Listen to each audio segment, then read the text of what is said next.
Bonjour à tous, c'est Claire, bienvenue dans cette quatrième vidéo de connaissance de son tarot, où cette fois-ci on va faire une activité à nouveau donc en recherchant une carte dans le jeu et on va aller chercher notre carte favorite.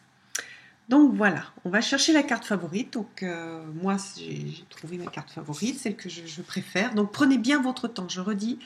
Prenez votre temps, mettez-vous sur votre lit ou sur un grand tapis, commencez à trier les cartes, mettez d'un côté celle vous êtes sûr que non, ça c'est pas ma favorite, ou ça peut-être je sais pas, et à partir de ce petit tas, reprenez pour choisir votre carte favorite. Ne mettez pas non plus, ne vous mettez pas une pression pas possible, hein, voilà, choisissez la carte qui sur le moment vous semble être la plus touchante, celle qui vous parle le plus. Voilà. Alors, en exemple, je vais vous dire la carte que j'ai choisie. Donc moi j'ai choisi la fille d'épée, donc c'est le page d'épée.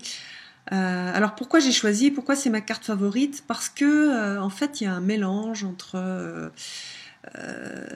le regard de la chouette qui est plein d'intelligence et de compréhension. Donc on a quelque chose d'assez mental, en plus on est dans les épées. Les petites lumières derrière qui pour moi évoquent, on va dire, l'intelligence supérieure, donc l'intuition, la connexion avec le haut, avec les mystères.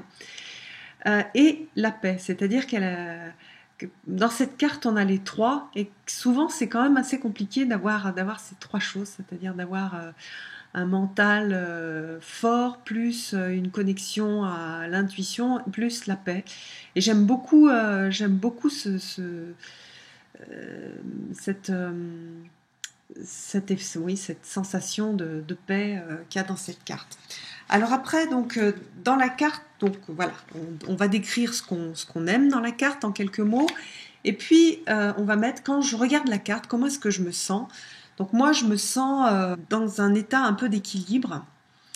Et après, donc la question, et là, c'est une question assez compliquée, mais c'est intéressant de se la poser dans ma vie, pour être dans cette sensation agréable, pour retrouver cette sensation agréable, voilà ce que je fais, parce que c'est une sensation que je connais déjà. Et qu'est-ce que je fais pour être dans cette sensation? Alors par exemple, moi j'ai noté la méditation, la contemplation, quand je fais de l'apprentissage, par la lecture, par l'écoute, voilà, j'ai mis un petit peu les activités qui font que je me sens dans cet état positif.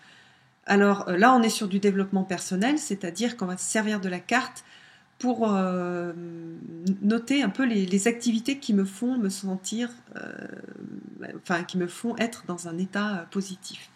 Voilà, donc vous voyez, moi j'ai rempli, mais j'ai pas mis tout un speech. Si vous êtes littéraire, vous avez envie d'écrire beaucoup de choses, vous pouvez écrire un poème, vous pouvez faire ce que vous voulez.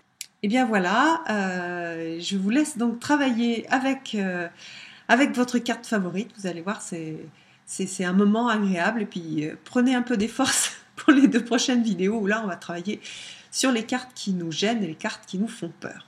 À bientôt!